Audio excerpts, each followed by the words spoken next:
Assalamu alaikum. It's me, Salam Sabi, and this is a short video about STD testing.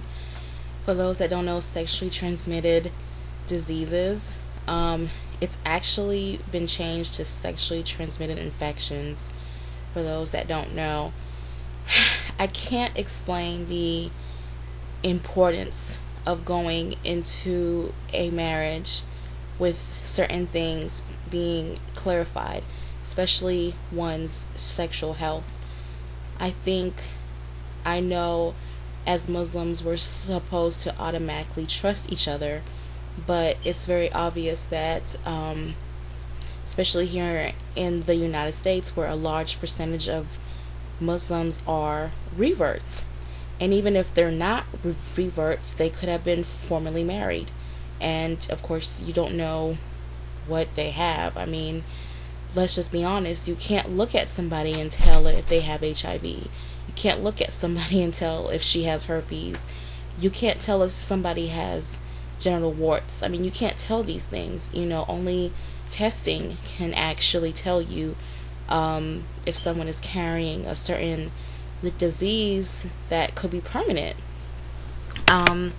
Now, many people don't feel they don't like talking about STDs and being tested, and many people even find that very offensive, especially if you're asking a woman to take an STD test. She may find that very offensive, especially if she's coming out of a marriage and maybe that was her first and she hasn't been with any other man. But as I said before, you're going into a new marriage, and it's smart to wipe that slate clean and just to make sure that you both are healthy. And that also means with your reproductive organs. That's very important, especially if you're going into a polygynous relationship. It's also very important to go and see a doctor, and I can't emphasize enough how important it is for women to regularly see the gynecologist. And, it's just important to have a pap smear. It's important to just go and get yourself checked up, to make sure that everything is okay.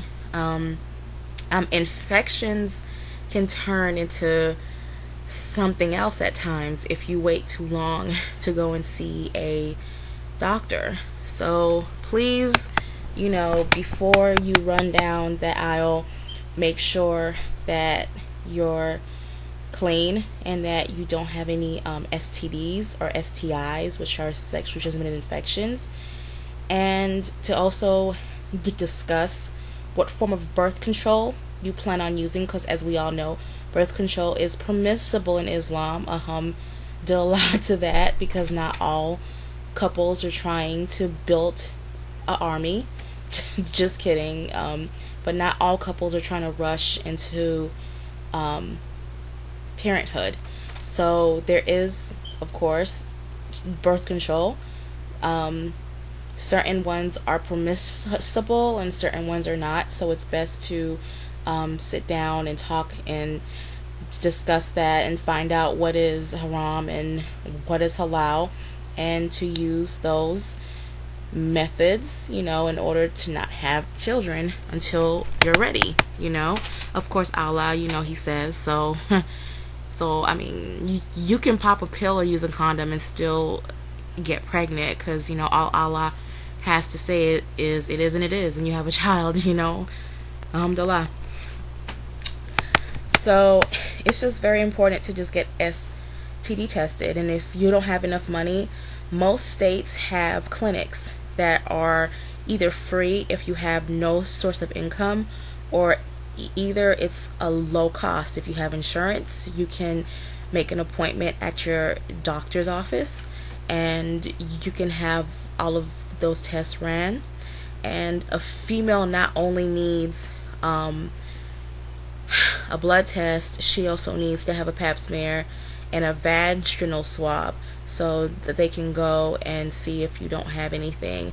There are females that actually don't go to the doctor, and it's kind of scary, especially parents who think that the only time your daughter needs to go is when she's sexually active, or not even that, when she's pregnant.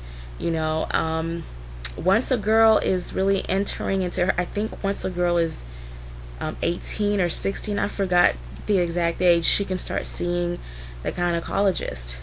It's a huge misconception that you can only contract an infection if you're sexually active, and as we all know, that is not true. Yeast is yeast, and bacteria is bacteria. You can contract infections through poor hygiene, your body's natural balance not being well off, not having healthy eating habits. I mean, there's so many reasons why a young lady could have an infection. It does not necessarily mean that she is sexually active. So just before you're married, it's best to get tested and to read each other's, to expose each other's results. And if you do know that you have an STD, you are required to tell your spouse, and of course, it's up to them to decide if they want to be with you. So that's basically the only thing I just wanted to just clarify is, before you get married, it is best to get STD tested, especially if you're going into a polygamous marriage. Sisters and brothers, please